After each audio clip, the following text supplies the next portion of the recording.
함께 찬양드리며 예배로 나아가겠습니다.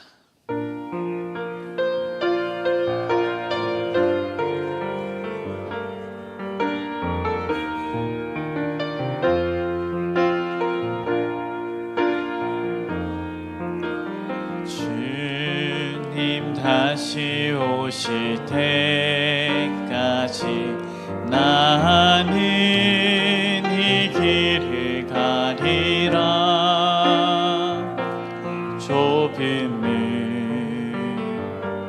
좁은 길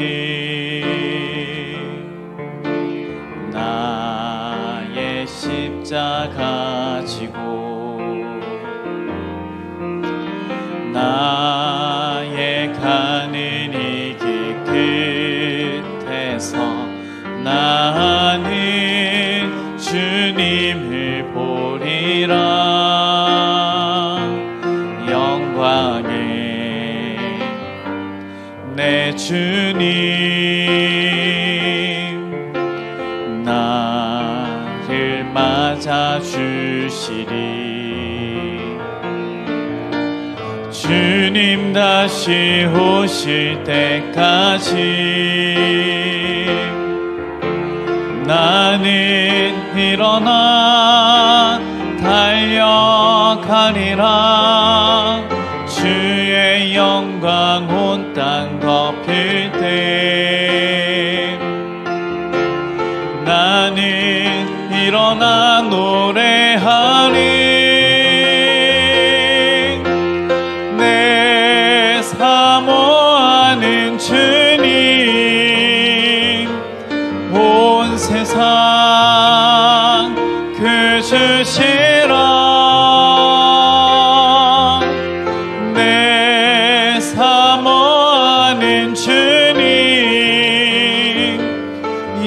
영광의 왕이시라. 우리 처음부터 찬양합니다. 주님 다시 오실 때까지 나는 이 길을 가리라. 좁은 길 나의 십자가 지고 나의 가는 이 길 끝에서 나는 주님을 보리라.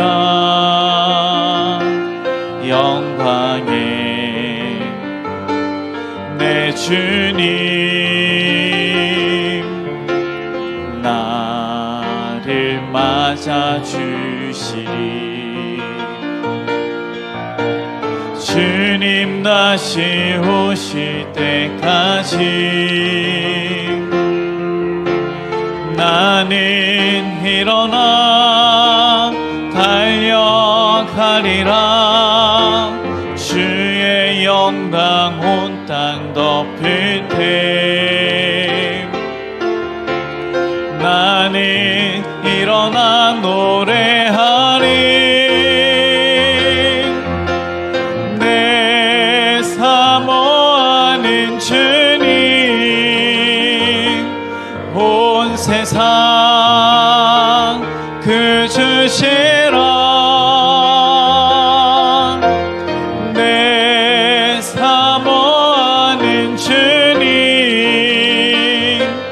영광의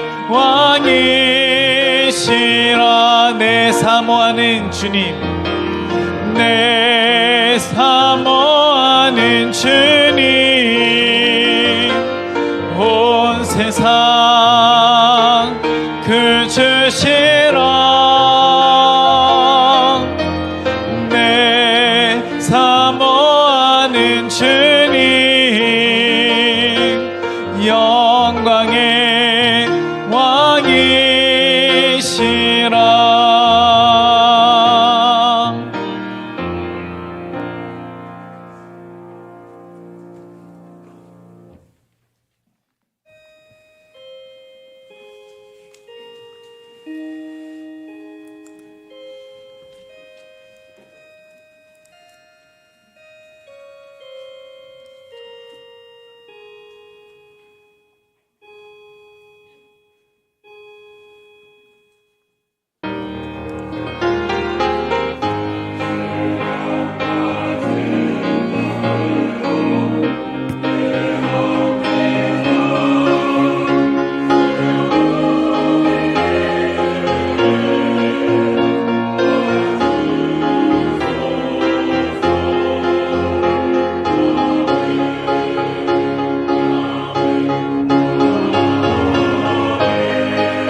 참 진리에 비치신 하나님, 오늘도 2000년 전 온 세상을 환하게 비친 그 빛에 이끌려 이 자리에 나왔습니다. 그 빛으로 우리의 어둠을 몰아내시고 그 빛으로 우리의 죄와 허물을 치유하시고 그 빛으로 수렁에 빠진 자들을 일으켜 주옵소서. 그리하여 우리의 입을 열어 전능하시고 존귀하시고 영광 받으시기에 합당하신 성삼위 하나님을 전심으로 찬양할 때 우리의 예배를 기뻐 받아주시기를 예수 그리스도의 이름으로 간절히 기원드립니다. 아멘.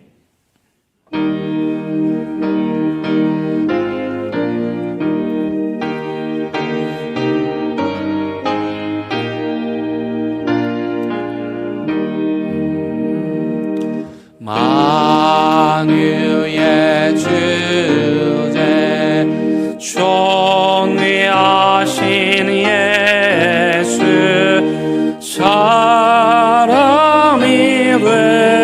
되신 하나님 나 사모하여 영원히 섬길래 영광 되신 주로다.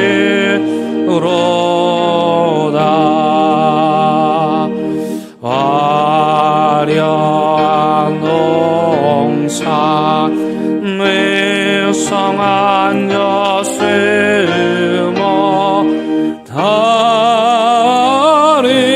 아름답고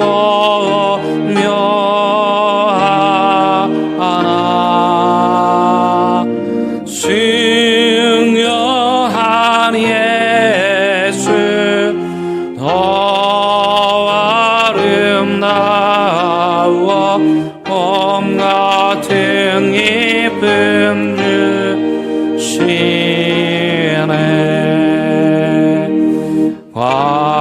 광명한 해와 명랑한 여살빛 수많은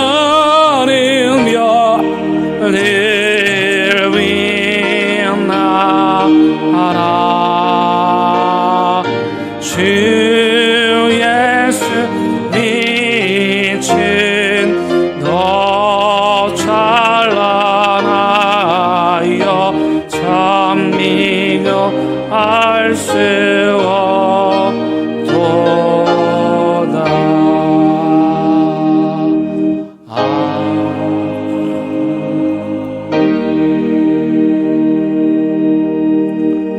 나는 시온의 의가 빛같이 예루살렘의 구원이 횃불같이 나타나도록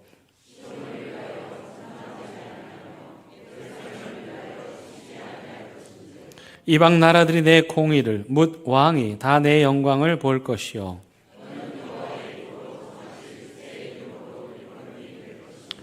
너는 또 여호와의 손의 아름다운 관 내 하나님의 손의 왕관이 될 것이라.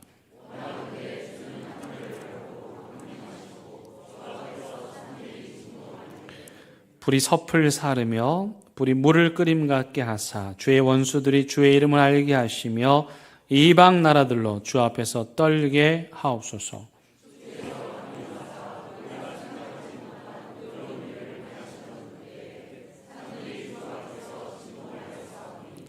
주 외에는 자기를 앙망하는 자를 위하여 이런 일을 행한 신을 옛부터 들은 자도 없고 귀로 들은 자도 없고 눈으로 본 자도 없었나이다.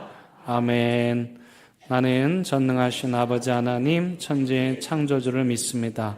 나는 그의 유일하신 아들 우리 주 예수 그리스도를 믿습니다. 그는 성령으로 잉태되어 동정녀 마리아에게서 나시고 본디오 빌라도에게 고난을 받아 십자가에 못 박혀 죽으시고 장사된 지 사흘 만에 죽은 자 가운데서 다시 살아나셨으며 하늘에 오르시어 전능하신 아버지 하나님 우편에 앉아 계시다가 거기로부터 살아있는 자와 죽은 자를 심판하러 오십니다. 나는 성령을 믿으며 거룩한 공교회와 성도의 교제와 죄를 용서받는 것과 몸의 부활과 영생을 믿습니다. 아멘. 시간 자리에 앉으셔서 하나님과 여러분만이 아는 은밀한 죄를 침묵 가운데 고백하시겠습니다.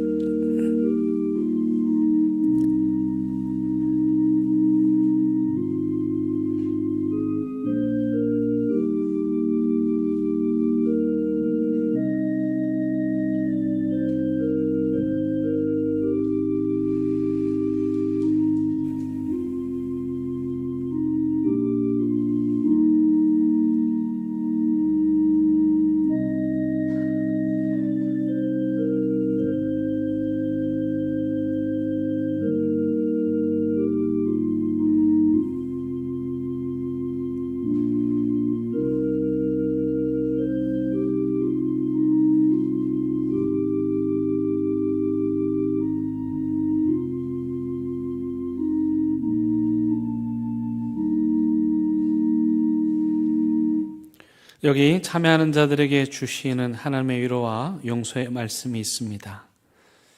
내가 잊어버린 바 됨이 죽은 자를 마음에 두지 아니함 같고 깨진 그릇과 같으니이다.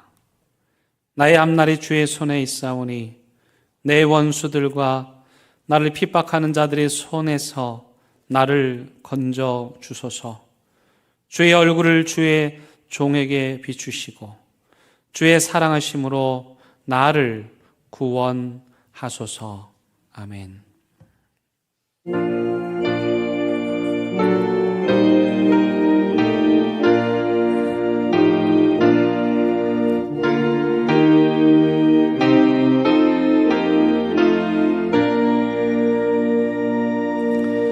그 맑고 환한 밤 중에 무천사 내려와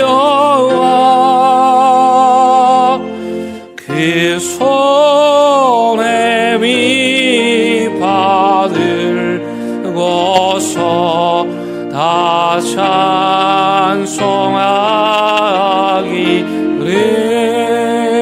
찬송하기를 평강의 왕이 오시니 더 평안하여라.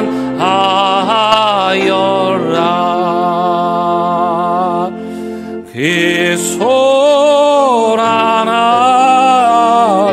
세상이다고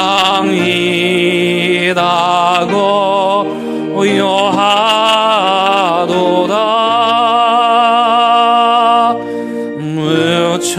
무천사 날개 펴고서 이 땅에 내려와 그때에 부른 노래가 또다시 들리니 이 슬픔 많은 세상에 그 위로 넘치고 온 세상이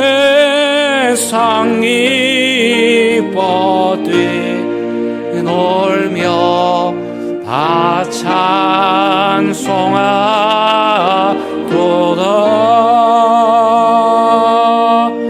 이 외로운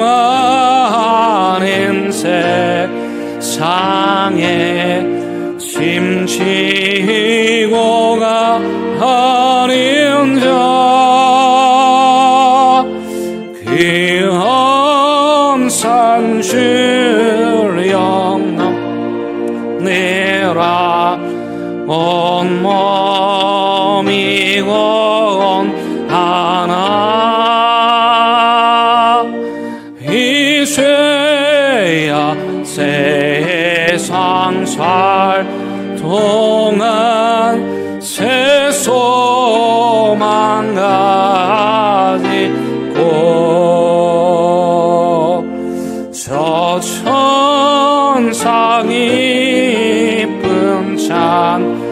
찬송을 드리며 쉬어라. 이에 선 위에 언행하여 베들레헴 성에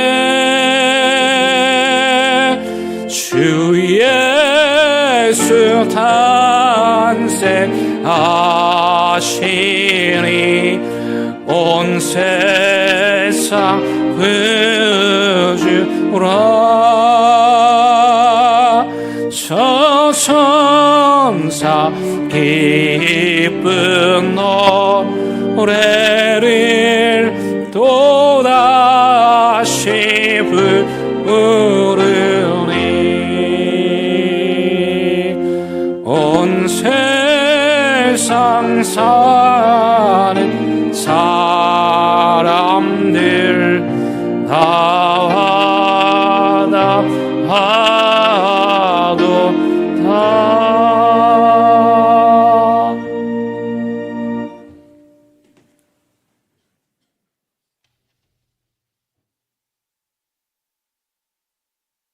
사랑과 은혜가 충만하신 대연교회의 하나님 아버지, 어둠이 깊을수록 더욱 분명히 다가오는 빛처럼 오늘 우리는 참빛으로 오시는 예수 그리스도를 기다리며 대림절 넷째 주일 예배의 자리로 나왔습니다. 주님께서 우리를 이곳으로 부르셨음을 믿으며 감사와 경외함으로 예배드립니다. 주님, 우리는 예배자의 모습으로 서 있지만 마음 깊은 곳에는 여전히 숨기고 있는 죄와 상처가 있음을 고백합니다. 주님 앞에서 정직하기보다 스스로를 변명하며 살았고 교만과 무관심으로 주님과 이웃을 온전히 사랑하지 못했습니다. 주님, 이 시간 우리의 중심을 비추어 주시고 숨기지 않게 하시며 회개하는 심령을 긍휼로 받아 주옵소서. 그럼에도 주님, 우리를 포기하지 않으시고 다시 품어주시는 십자가의 사랑을 감사합니다. 두려움 속에서도 우리를 붙드시고 기다림의 시간 속에서도 소망을 놓지 않게 하시는 주님, 이 예배 가운데 우리의 마음이 다시 주님 안에서 쉼을 얻게 하시고 굳어있던 심령이 녹아 감사와 기쁨이 회복되게 하옵소서. 자비로우신 하나님, 지금 연약함 가운데 있는 성도들을 주님 손에 올려드립니다. 암이 재발했지만 다른 곳으로 전이되지 않아 수술을 받을 수 있음만으로도 감사의 찬양을 올리는 주님의 딸을 주님께서 친히 붙들어 주옵소서. 그를 바라보는 가족과 어린 딸의 마음에도 말로 닿을 수 없는 위로와 평안을 허락하여 주옵소서.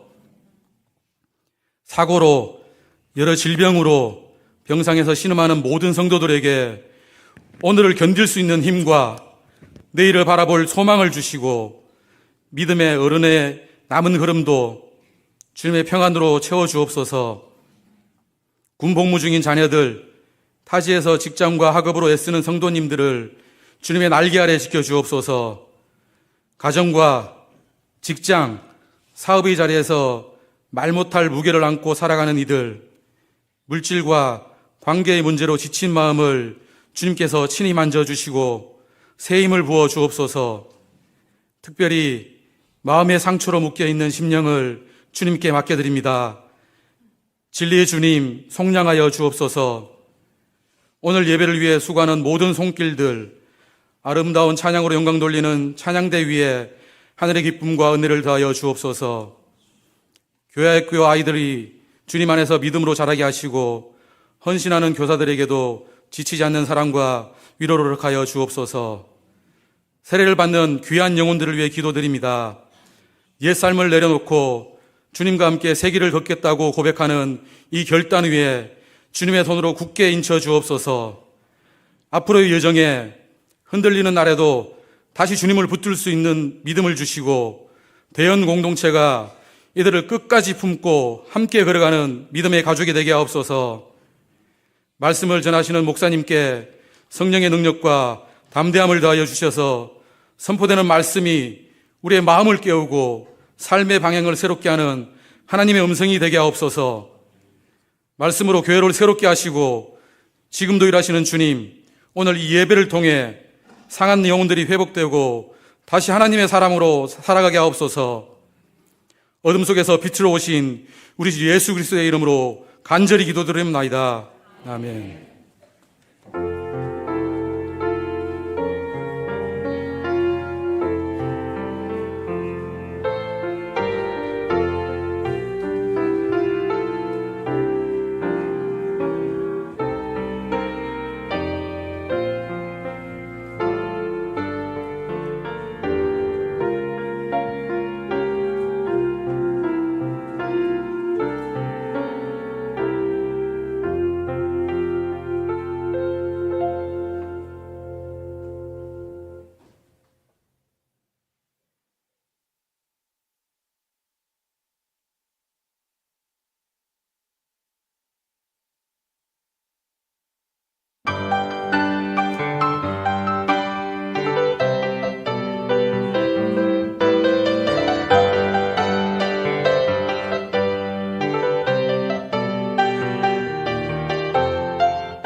오른쪽 건물은 네덜란드 왕실이고 이쪽 건물은 네덜란드 개신교회입니다. 16세기 교회입니다. 대림절 넷째 주일에 우리에게 주시는 하나님의 말씀은 이사야 12장 4절에서 6절 말씀입니다. 하나님의 말씀을 봉독하겠습니다. 하나님의 말씀을 경청하시기 바랍니다. 그날에 너희가 또 말하기를 여호와께 감사하라. 그의 이름을 부르며 그의 행하심을 만국 중에 선포하며 그의 이름이 높다 하라. 여호와를 찬송할 것은 극히 아름다운 일을 하셨으니 이를 온 땅에 알게 할지어다. 시온의 주민아 소리 높여 부르라. 이스라엘의 거룩하신 이가 너희 중에서 크신 이니라 할 것이니라. 아멘. 이것은 하나님의 말씀입니다. 아멘.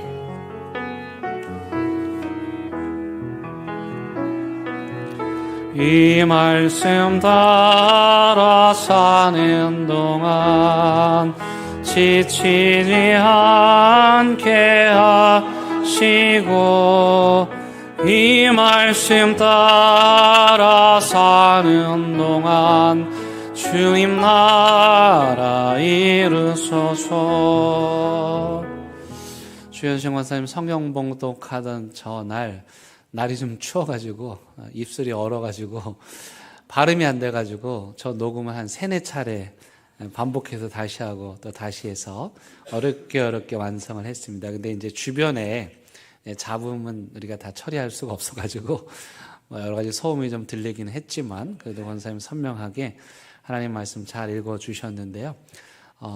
우리 주권사님 성경 목록하신 저 나라가 어느 나라라고 들으셨어요? 예, 네덜란드였어요. 네덜란드. 예, 우리가 지금 종교개혁지 이렇게 돌면서 그곳에 방문해서 성경 봉독을 하고 있는데 오늘 보셨던 그 장면은 네덜란드 왕실 앞에 그 광장이에요.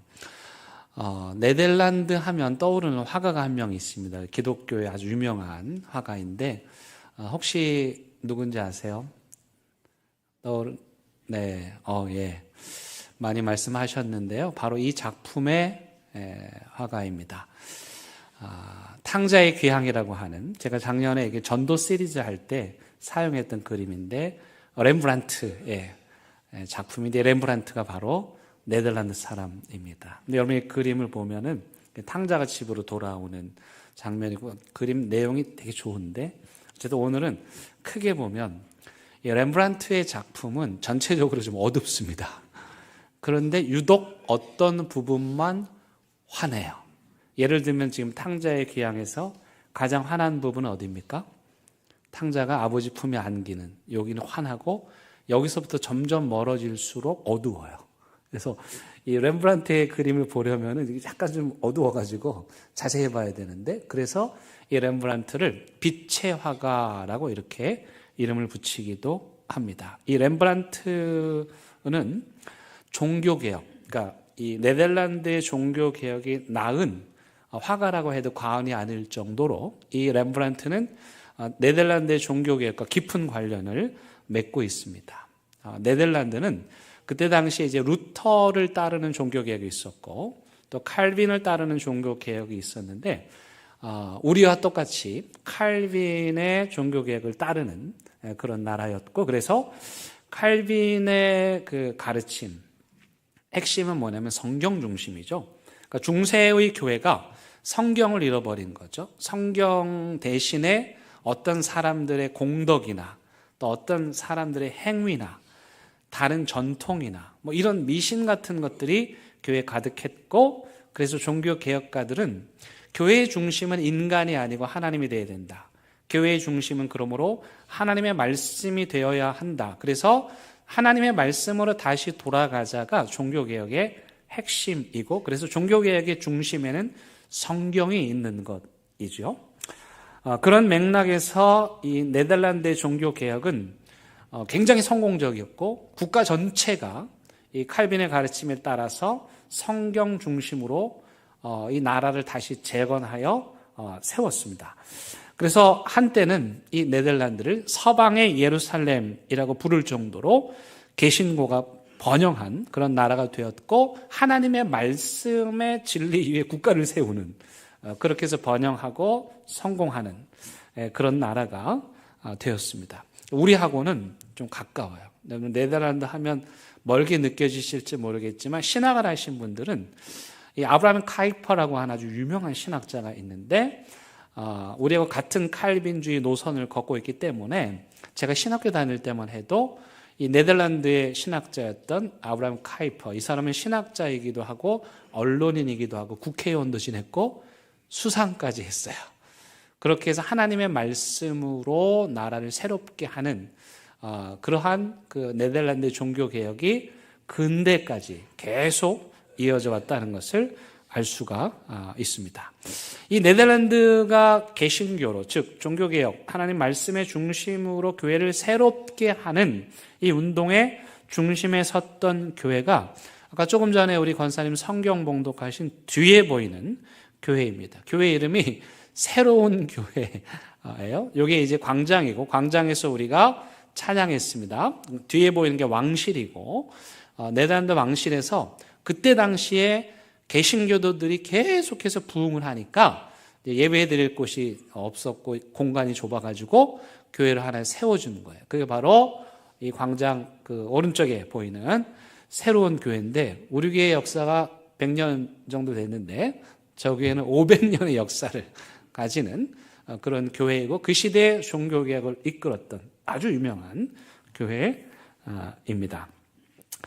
이 렘브란트는 이러한 교회와 또 신앙과 종교개혁의 배경 속에서 정말 확고한 그리스도인이 되었고, 성경 중심의 신앙을 가진 사람이 되었고, 종교개혁가들의 가르침을 철저하게 따랐던 정말 좋은 믿음의 사람이었습니다. 그래서 그는 하나님께서 그에게 주신 그 미술이라고 하는 탤런트를 가지고 그 시대를 그림으로 그려냈는데, 그게 어쩌면 그렇게도 종교개혁의 그 운동과 일치하는지. 먼저 이 렘브란트의 그림의 특징을 크게 보면 세 가지로 볼 수가 있는데요. 첫 번째는 성경 중심입니다. 렘브란트의 모든 작품은 다 성경을 배경으로 하고 있습니다. 또는 성경에서 나오는 은혜나 구원이나 용서나 화해나 이런 내용들을 주제를 하고 있습니다. 제가 지난해 전도 프로그램을 만들면서 이 렘브란트의 작품을 썼던 이유도 바로 거기에 있는 것이죠. 무슨 뜻이겠습니까? 그 이전에 중세 카톨릭의 그 성경을 잃어버린 어두운 시대에서 이제는 끝이 나고 하나님의 말씀이 중심이 되어야 한다는 것을 렘브란트는 자신의 작품을 통해서 말하고 있는 것입니다. 성경 중심의 교회, 성경 중심의 신앙, 즉 하나님의 말씀이 우리의 중심이 되어야 한다는 것을 자신의 작품을 통해서 분명하게 드러낸 거죠. 두 번째는 이 화풍을 보면, 또 그 안에 나오는 등장인물들을 보면 되게 서민적이고 또 인간적인 이미지입니다. 성서의 이야기를 하고 있지만 등장하는 인물들의 캐릭터를 보면 그 시대 네덜란드 사람들, 그 평범한 사람들을 화폭이 담고 있습니다. 그 이전의 교회, 중세의 교회, 성경을 잃어버리고 하나님을 떠났던 중세의 교회가 추구했던 미술은 뭐였냐면은 좀 위대한 성인들, 유명한 사람들, 그런 성인들을 그림으로 그려는 게 유행했어요. 근데 렘브란트에 와서는 성인들이 이 그림의 중심 인물이 아니고 누가요? 평범한 서민들이 이 그림의 중심 인물이 되는 엄청난 변화를 일으킨 거죠. 렘브란트가 이 그림을 통해서 말하고자 하는 건 뭐냐면, 우리의 신앙이라고 하는 것이 저 멀리 동떨어져 있는 무슨 뭐 그런 게 아니고, 우리의 평범한 일상을 살아가는 사람들, 그들이 일상에서 일하고 수고하고 땀 흘리는 모든 것이 하나님의 신앙 안에서 이루어지는 것이다. 그러므로 우리 모두가 다 하나님 안에서 성인이다. 그 얘기를 하고 있는 거죠. 세 번째, 이 렘브란트 그림의 특징은 뭐냐면, 아까 말씀드렸던 것처럼 빛과 어둠이 선명하게 대조를 이룹니다. 딱 보면 렘브란트가 어디를 강조하는지 그냥 알아요. 왜 이렇게 한 것일까요?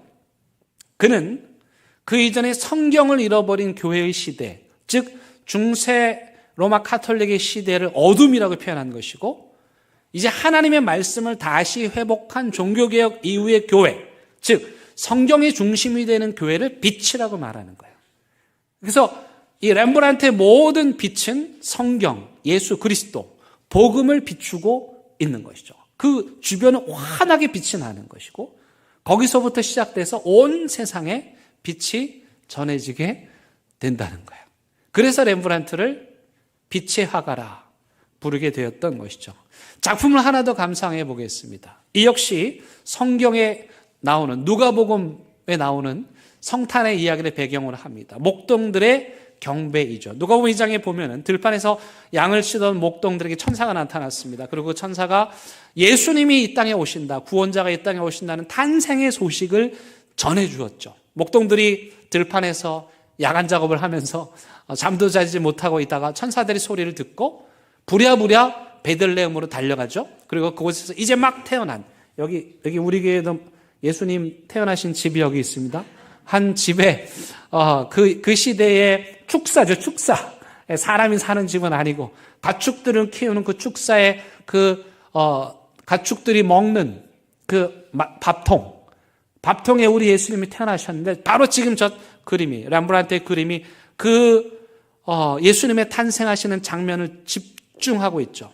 그 주변에 서 있는 사람들은 들판에서 양을 치던 목동들입니다. 그들이 예수님의 탄생 소식을 듣고 경배하기 위해서 달려왔고, 그리고 그 예수님의 환하게 빛을 비추고 있고, 그 빛이 이제 온 세상을 비출 것임을 이 렘브란트가 우리에게 이야기하고 있습니다. 자, 이 목동들의 경배에 나오는 이 목동들은 사실은 그 시대에 가장 낮은, 유대 사회에서 양을 친다 그러면은 가장 낮은 계층의 사람들로 취급을 했고, 그런데 이 탄생의 기쁜 소식이, 예수 그리스도 구세주의 이 탄생의 기쁜 소식이 그 시대의 가장 낮은 사람들, 그것도 밤새워 일을 해야 하는, 요즘으로 말하면 24시간 쉬지 않고 일을 해야 하는 그러한 사람들에게 임했고, 그들은 그 소식을 듣고 예수님을 만나기 위해서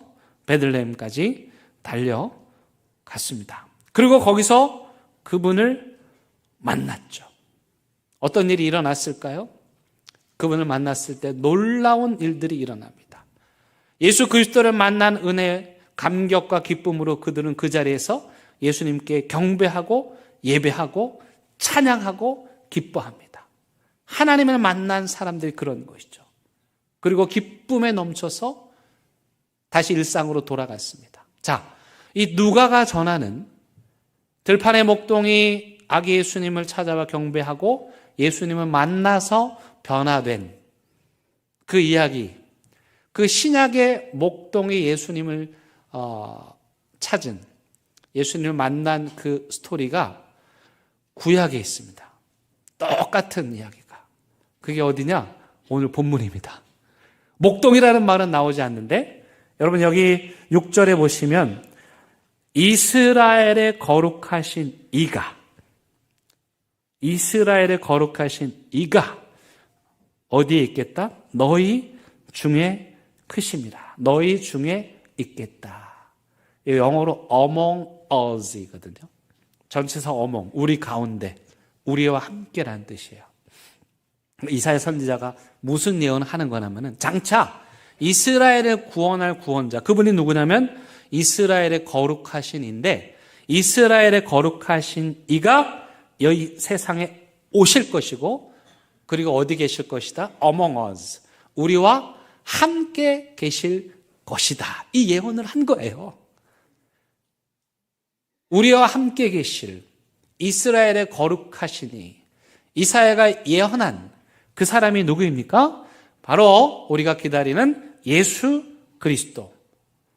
우리가 한 달 전에 했던 한 아기, 바로 이사야 선지자는 이스라엘 백성들을 구원할, 아니 온 인류를 구원할 구원자가 오시는 것을 예언했고, 그래서 오늘 이 본문 안에는 목동들이 예수님을 만나고 나서 했던 그 반응들로 가득합니다.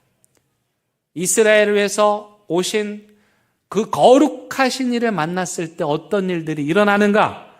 여러분 4절부터 보면은 여기에 그의 이름을 부르고 만국 중에 선포하고 그의 이름을 높이고 여호와를 찬송하고 온 땅에 알게 할지어다. 이게 사실은 다 영어로 보면 너무 재밌게 동사로 표현되어 있는데 praise, proclaim, to sing, shout라고 하는 단어를 통해 가지고 예수님을 만난 기쁨, 목동들이 아기 예수님을 찾아서 만난 그 기쁨을 이러한 단어들로 너무너무 감격스러워 가지고 저절로 하나님이라는 이름이 나오고 저절로 탄성이 나오고 저절로 찬양 소리가 울려 퍼지고 그래서 그분 앞에 엎드려서 경배한 거죠.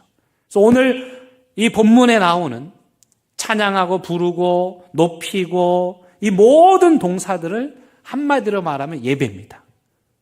그래서 이 목동들이 예수님 만나서 한 게 뭐냐면 예배한 거고 오늘 이사야 선지자가 장차 거룩하신 이가 올 텐데 그 거룩하신 이가 우리 안에 올 때 우리가 해야 될 일은 뭐냐? 예배라는 것입니다. 그래서 하나님을 만난 사람들은 저절로 그 앞에 하나님이라는 이름을 부르면서 엎드리게 되어 있고 그분께 경배하게 되어 있는 것이죠. 이걸 뭐라고 하냐면 예배라고 그러는 거예요. 여러분도 오늘 예배를 드리고 있습니다. 어떤 사람들은 정말 전심으로 예배를 드리기도 하지만 또 그렇지 않은 분들이 있을 수도 있어요. 그 태도가 어디에서 달라질 수 있겠습니까? 예수님을 만났느냐 만나지 않았느냐, 그 하나님을 체험했느냐 체험하지 못했느냐, 나를 사랑하시는 그 뜨거운 사랑을 느껴봤느냐 느끼지 못했느냐의 차이입니다. 하나님을 경험했고 하나님을 만났고 하나님의 사랑을 체험한 사람들은 예배 때마다 감격이고 예배 때마다 하나님을 높이고 예배 때마다 하나님의 이름을 찬양하고 싶고 하나님의 이름을 말하고 싶은 거죠. 그러면 성경의 우상 숭배가 무엇인 줄 아십니까? 자기의 이름을 높이는 것입니다. 예배는 하나님의 이름을 높이는 시간입니다. 하나님을 만난 우리들이 그 감격스러운 마음으로 함께 모여서 하나님의 이름을 높이는 게 예배죠. 근데 그 예배 시간에 다른 걸 해요? 나를 생각해요? 내 의를 드러내요? 그런 예배가 아니고 우상, 숭배인 것이에요. 인생에 성공하려면 예배에 성공하셔야 됩니다. 하나님께 예배만 잘 드려도요, 여러분들 인생이 바뀝니다. 하나님을 만난 그 감격과 기쁨으로 하나님, 주님, 정말 내 마음으로 찬양합니다. 너무 좋습니다. 사랑합니다. 그 고백만 해도, 그 예배만 드려도요, 여러분들 인생 가운데 하나님께서 놀라운 은혜를 부어주실 줄로 믿습니다. 근데 이 목동이요, 주님 만나 경배하고 찬양하고 그 다음에 어떻게 했냐면 나가서 외친 거예요. 오늘 본문에도 보면 온 세상에 외쳐라. 뭘 외쳐라? 아기 예수님께서 이 땅에 오셨다. 그분이 우리와 함께 하시고 그분이 우리에게 희망을 주시고 그분이 우리를 구원하실 것이다. 이 이야기를 나가서 외치고 선포하라. 성탄의 주님을 기다리는 우리가요, 해야 될 일은 다시 그 주님을 만나는 거죠. 그 주님과의 감격을 회복하는 거죠. 그게 정 안 되면 예배 끝나고 여기 오셔가지고 여기 앞에 한번 보시고 여기 누가 누워있나 한번 보시고 사진도 좀 찍으시고 정말 주님을 만나는 경험, experiencing God, 하나님을 만나는 체험이 있어야 돼요. 주님과의 그 사랑의 전율, 짜릿한 뜨거운 마음이 있어야 돼요. 그 사랑에 감격하는 마음, 폭포수처럼 부어주시는 하나님 사랑의 체험을 하셔야 돼요. 그 다음에 하나님을 경배하고 하나님을 찬양하고 이 세상에 나가서 여기 우리 주님 오셨다고, 우리 예수님 우리를 위해서 오셨다고 이 예수님의 탄생의 소식을 전하는 거예요.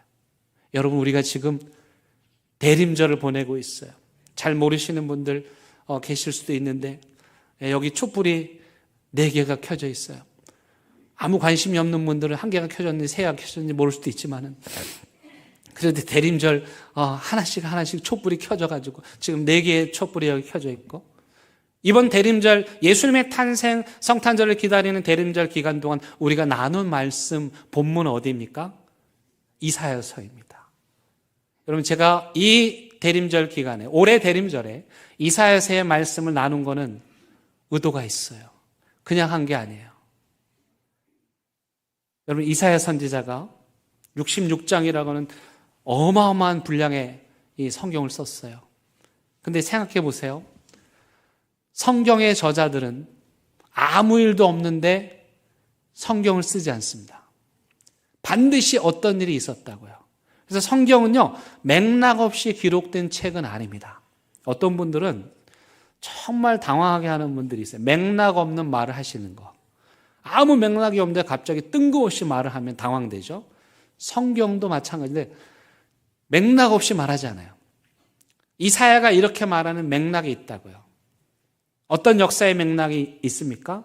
그 시대에 아수르라고 하는 인류 역사에서 가장 잔인한, 가장 지독한 그런 제국이었어요. 근데 아수르가 일어났고 북쪽에서부터 쓸고 내려오는 거예요. 파죽지세로 내려오는 거예요. 그러니까 이 남쪽 사람들이 계속 그 소식을 듣겠죠. 국제 정세를 들은데 보니까 그 나라들이 두 가지 길을 택하는 거예요. 하나는 이집트하고 손잡고 자기들끼리 손잡고 동맹해가지고 아수르한테 맞서거나, 또 하나는 일찌감치 아수르에게 항복을 하거나, 어찌됐든 이렇게 선택하고 저렇게 선택하기도 하고 막 복잡하게 얽힌 이야기들이 계속 전개되고 있고, 그래서 아수르가 대적하는 나라들은 짓밟아버리고, 당장 이제 북이스라엘, 자기가 동족이었던 북이스라엘도 이 호세아 왕이 이집트하고 손잡고 아수르하고 맞섰다가 완전히 파멸되고 말죠. 그러니까 정말 그야말로 그 잔인한 야만인들이 코앞에까지 온 거죠.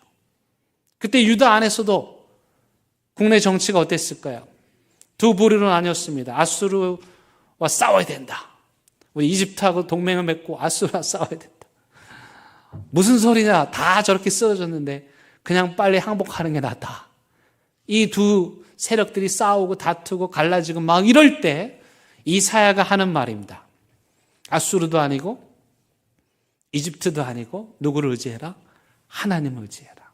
지금 우리가 처한 상황은 절망이지만 하나님께서 우리에게 다시 오실 것이고, 하나님께서 우리에게 희망을 주실 것이고, 하나님께서 이 민족을 구원하실 것이니까 장차 오실 그분이, 한 아기가, 우리 민족의 거룩하신 그분이 우리에게 오셔서 우리에게 희망을 주실 것이니까 그 하나님을 믿고 의지하고 신뢰하고 기다려라.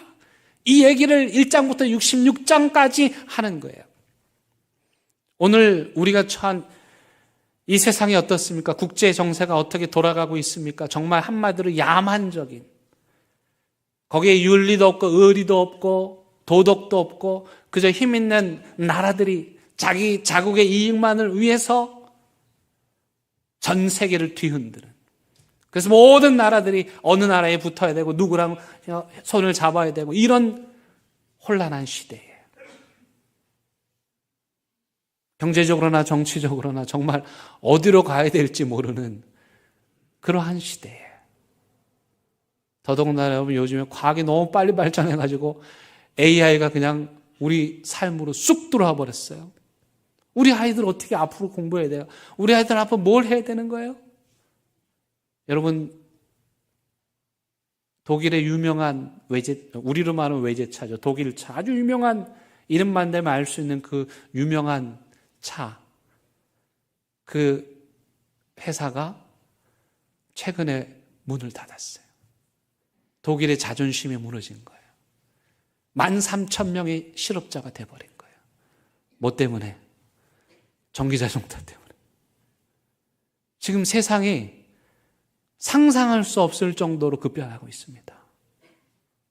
이럴 때 우리는 어떻게 해야 되나? 뭐 해야 되나?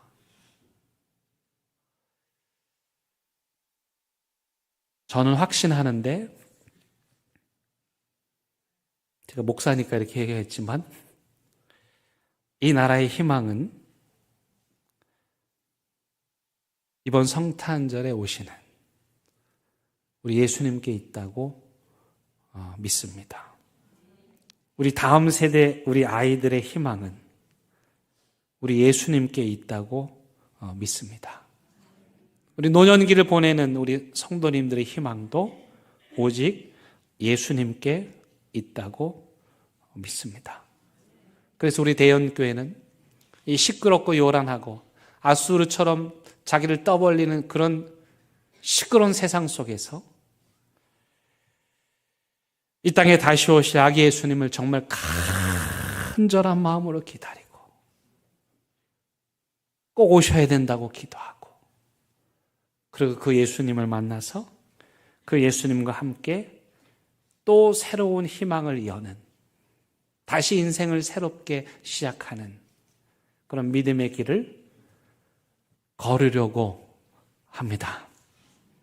특별히 오늘 세례를 받는 분들, 인생 예수님과 함께 다시 새롭게 거듭나고 태어나서 하나님 안에서 아름다운 시작, 아름다운 인생을 살아가는 여러분들 되시기를 바랍니다.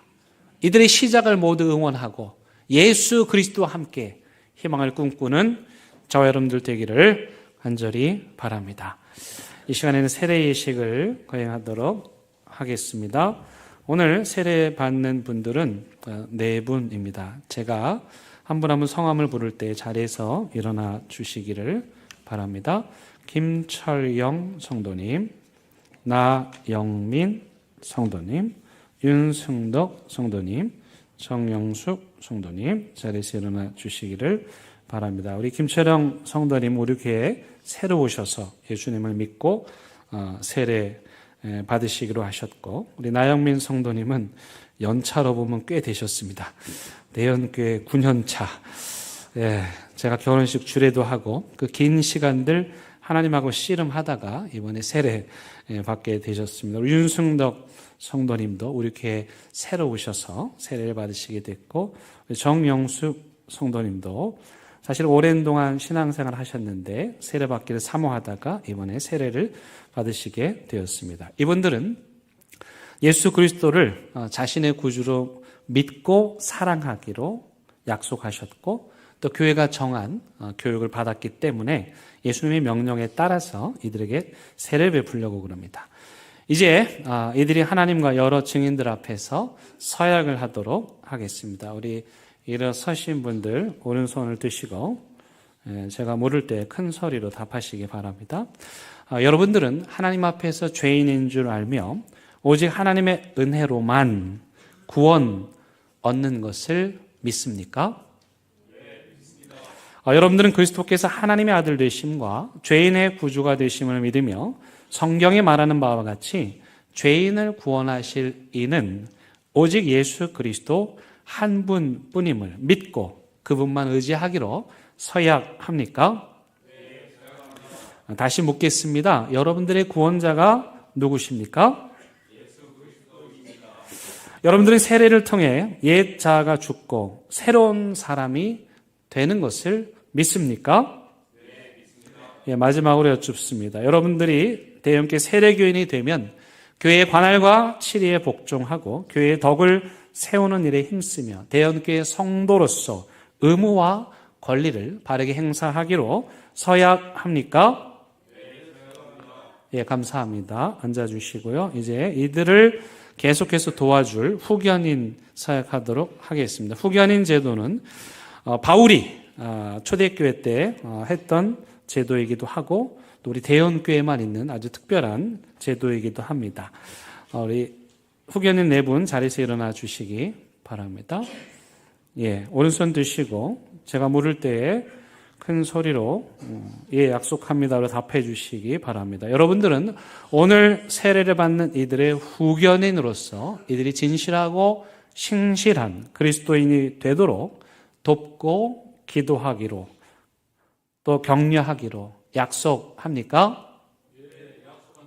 네, 감사합니다. 자리에 앉아주시고요. 이제 대형교회 성도님들 사역하는 시간 갖도록 하겠습니다. 이들의 신앙의 모범이 되고 또 이들을 잘 안내하고 이끌어줄 대형교회 성도들 하나님 앞에서 사역하려고 합니다. 대형교회 성도들 자리에서 일어나 주시기를 바랍니다.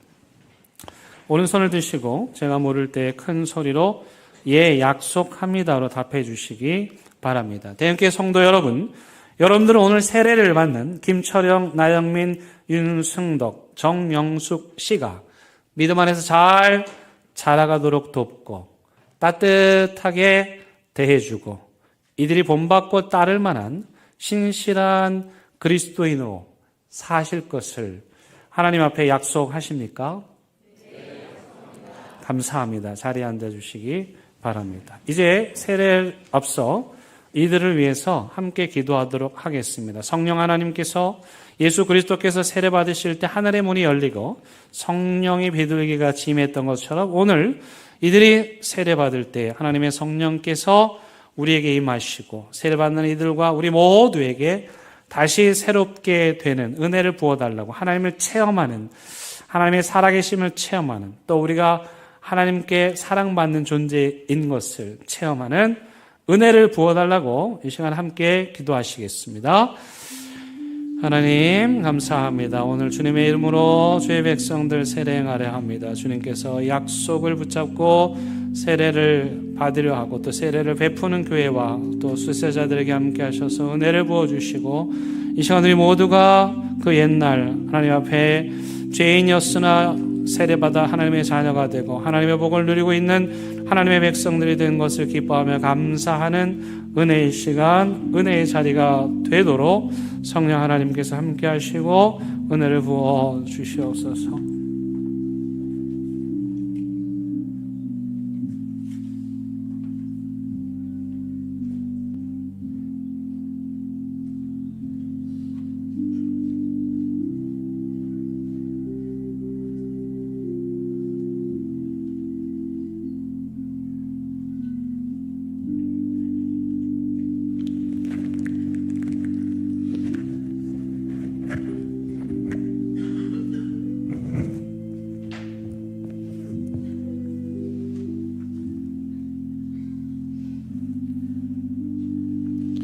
기도하시겠습니다.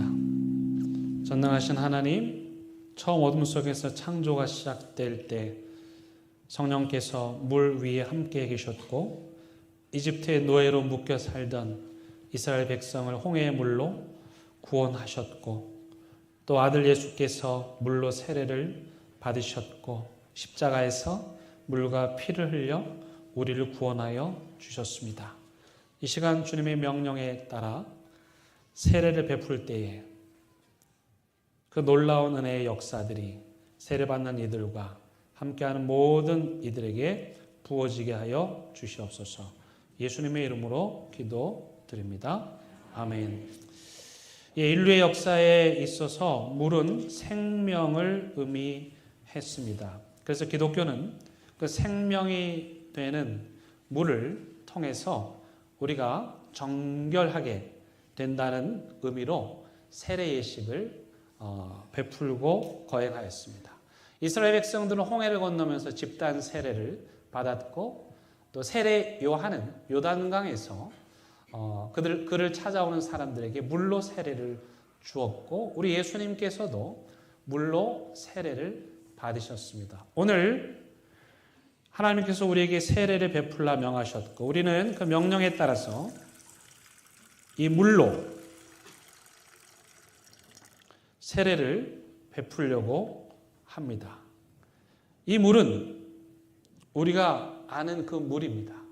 그러나 우리 주님께서는 이 물을 통해서 우리의 근본적인 죄, 하나님을 배신하고 떠났던 죄를 치유하실 것이고 우리 내면의 모든 죄를 깨끗하고 거룩하게 하실 것입니다. 오늘 세례를 받으시는 분들은 예수 그리스도의 거룩한 물로 옛 자아가 죽고 다시 새롭게 태어나는 은혜를 누리게 될 것입니다. 이미 세례를 받으신 여러분들은 그때 주님께서 세례를 베푸시던 그날 여러분들이 옛 자아가 죽고 예수님과 함께 다시 태어났음을 기억하시기 바랍니다.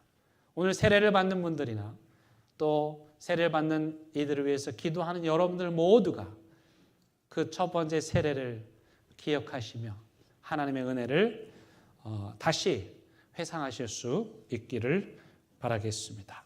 이제 세례를 베풀도록 하겠습니다. 장로님 나와주시고 세례 받는 분들 앞으로 나와주시기 바랍니다.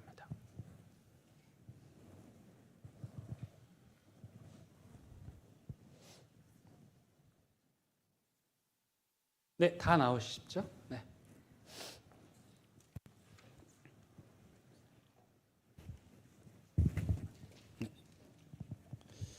자, 우리 김철영 성도님 앞으로 나오시고, 네, 이쪽으로 보시고, 네. 제가 세례 베풀겠습니다.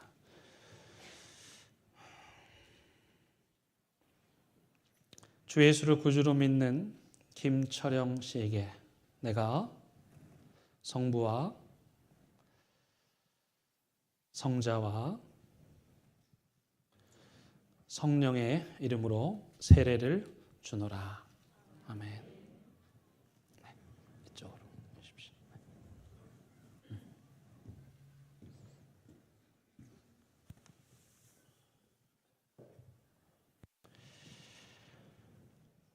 주 예수를 구주로 믿는 나 영민 씨에게 내가 성부와 성자와 성령의 이름으로 세례를 주노라. 아멘. 네.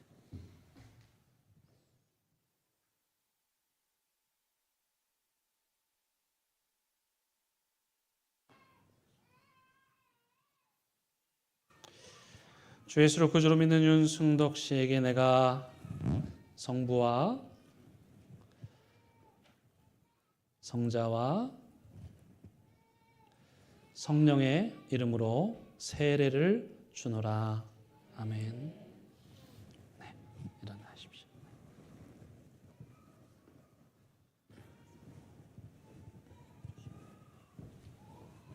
네.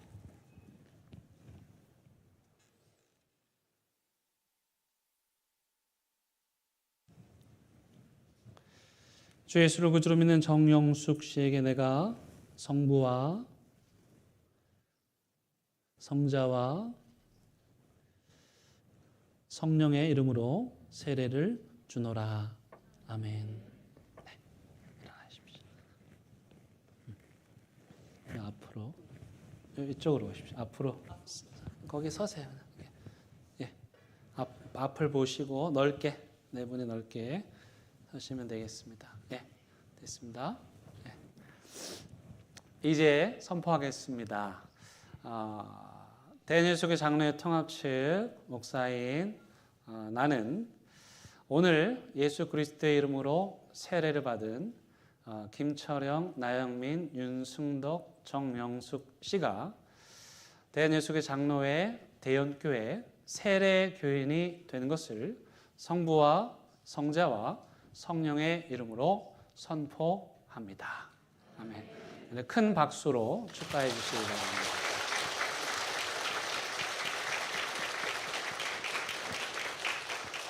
세례를 받는 이들에게 기쁜 소식이 있습니다. 그런즉 누구든지 그리스도 안에 있으면 새로운 피조물이라. 이전 것은 지나갔으니 보라 새 것이 되었도다. 이전 것은 지나갔습니다. 과거는 흘러갔습니다. 예수 그리스도와 함께 새로운 인생이 이들 앞에 펼쳐질 것입니다. 주님께서 그렇게 도와주실 것입니다. 이들이 어떻게 새로운 삶을 살게 되는지를 여러분들이 함께 응원하시고 지켜보시기 바랍니다. 이 시간에 이들을 축복하는 찬양 하겠습니다. 하나님께서 두 손 이분들을 향하여서 찬양합니다.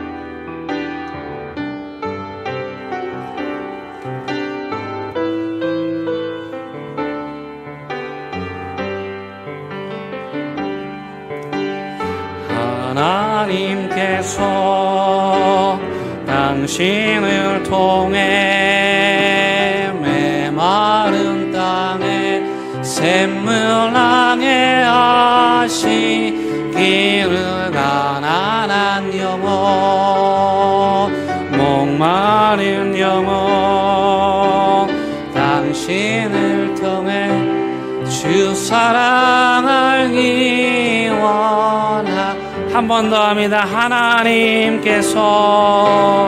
하나님께서 당신을 통해 메마른 땅에 샘물랑에 하시기를 가난한 영혼 목마른 영혼 당신을 통해 그 사랑을 기원하네.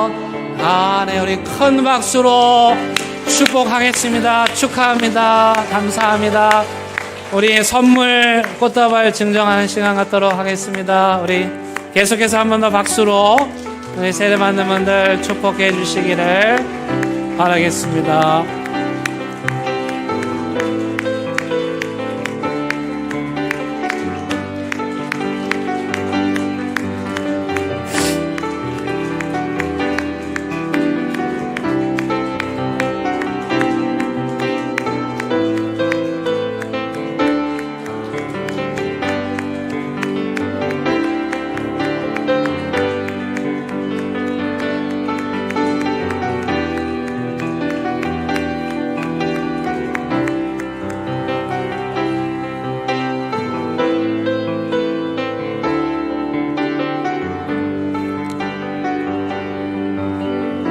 예, 우리 선물을 들 수가 없네. 우리 한 번 더 큰 박수로 축복합니다. 축하합니다. 네, 이제 네. 장모님 용돈으로 주세요. 용돈으로. 네, 이제 들어가셔도 되겠습니다. 네.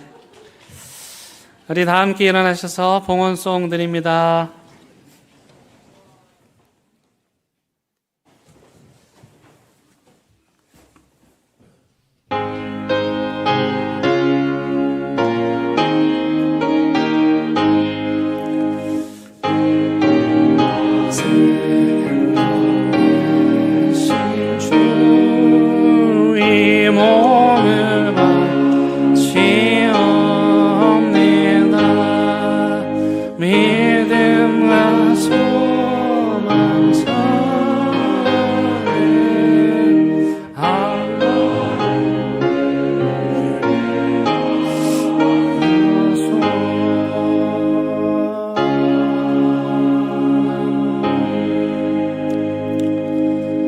하나님 이 시간 그 옛날 목동의 방문처럼 우리도 주님 앞에 귀한 예물을 올려드립니다.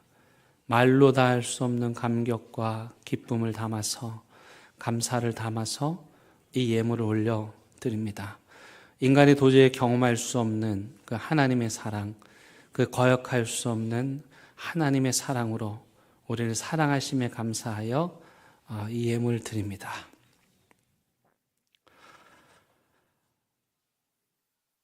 우리의 삶이 또다시 아기 예수님을 간절히 기다릴 수밖에 없는 이유는 여전히 아프고 여전히 쓰러져 있고 여전히 지친 영혼들이 너무도 많이 있기 때문입니다. 그럼에도 불구하고 일으켜 주시고 또 병상에서 치유해 주시고 그 영혼이 구원받게 해주시고 하나님의 생명 알게 해주시고 무엇보다도 설명은 안 되는데 이해도 안 되는데 거역할 수 없는 하나님의 사랑을 우리에게 쏟아부어 주심에 감사하여 이 예물을 올려드립니다. 이들이 평생토록 이런 기쁨과 감격으로 살게 하시고 하나님께 드릴 것이 많은 인생들 되게 하여 주옵소서. 예수님의 이름으로 기도드립니다. 아멘. 인사 나누시겠습니다. 메리 크리스마스. 네, 감사합니다. 교회 소식 함께 나누시겠습니다. 우리 새신랑 또 새색시가 교회에 방문했습니다. 우리 정승주, 조효령 두 분 잠깐 일어나 주시겠습니까? 예, 먼저 우리 조효령 우리 새색시에게 고맙다는 말을 전합니다. 우리 승주하고 결혼해줘서 진심으로 고맙습니다. 우리 박수 한번 하겠습니다. 예.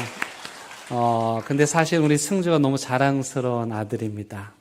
예. 또 이 두 친구가 오면서 여러분들한테 감사의 마음으로 떡도 준비했다고 합니다. 감사합니다. 한 번 더 박수하겠습니다. 네, 앉아주세요. 네. 예, 오늘 성탄 축하 예배가 오후에 있습니다. 많은 순서가 기다리고 있으니까 여러분 꼭 참여하셔서 성탄의 기쁨 누리시기 바라고, 목요일 날은 우리 성탄 예배 드리는데 우리 찬양대가 1, 2부가 연합해서 하나님께 영광 돌려드립니다. 멋진 음악회의자, 멋진 찬양자가 될 텐데 여러분 많이 참여해 주시기를 바라겠습니다. 우리 새해맞이 새마음 새벽기도 한 해를 마감하고 또 새해를 준비하는 그 시간에 하나님 앞에 기도하는 시간 가지려고 합니다. 많이 참여해 주시기를 바라고요. 2026년도 달력이 나왔습니다. 여러분들 필요한 만큼 가지고 가시고 또 전도할 사람들에게, 또 우리 교회 소개하기가 우리 달력이 딱 좋습니다. 전도할 사람들에게 나눠주시면 감사하겠습니다. 오늘 이 예배 후에 이 자리에서 공동회에 있으니까 많이 참여해 주시기를 바랍니다. 우리 뒤늦게 제가 소식을 들어서 너무 마음이 안타까웠는데 옥명수 명예권사님께서 하나님의 부르심을 받으셨습니다. 가족들이 외부에 알리지 않고 가족장으로 하시느라고 우리가 미처 알지 못했는데 다시 한번 위로의 말씀을 드리고 유가족분들 위해서 기도해 주시기를 바라겠습니다. 우리 박기자 권사님 성경 일독하셨고, 우리 김영하 성도님 새가족 교육 잘 마치셨고, 또 우리 김서희 성도님 등록하셨습니다. 우리 박수로 축하하도록 하겠습니다. 네, 다 함께 일어나셔서 결단의 찬양 부르시겠습니다.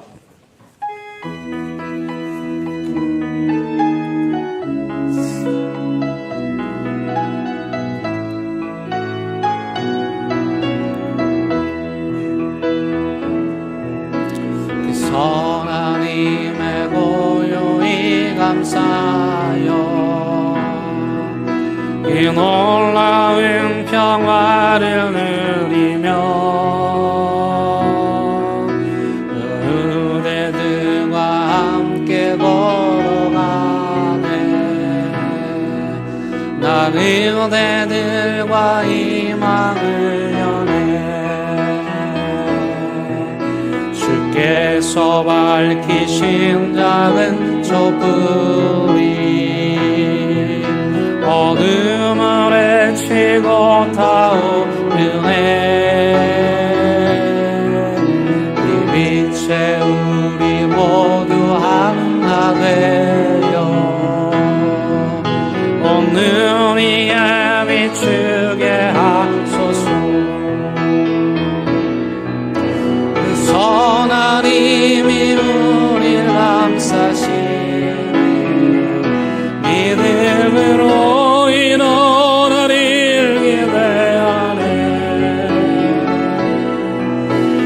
언제나 우리와 함께 계셔. 하루 또 하루가 늘 새로워.